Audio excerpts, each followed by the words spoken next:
Hi guys, so ngayon bumibili kami. Ayun siya. Bumibili na. Ayan na siya. So ayan, pauwi na kami. Pauwi na kami. Ayan na siya. Ayan.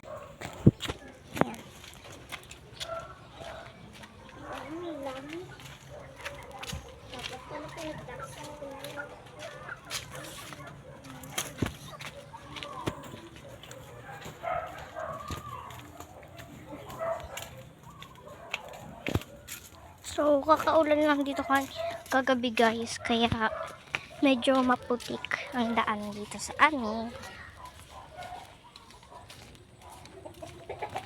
Ayun yun siya. Patayin na natin po yung dating. Ayan.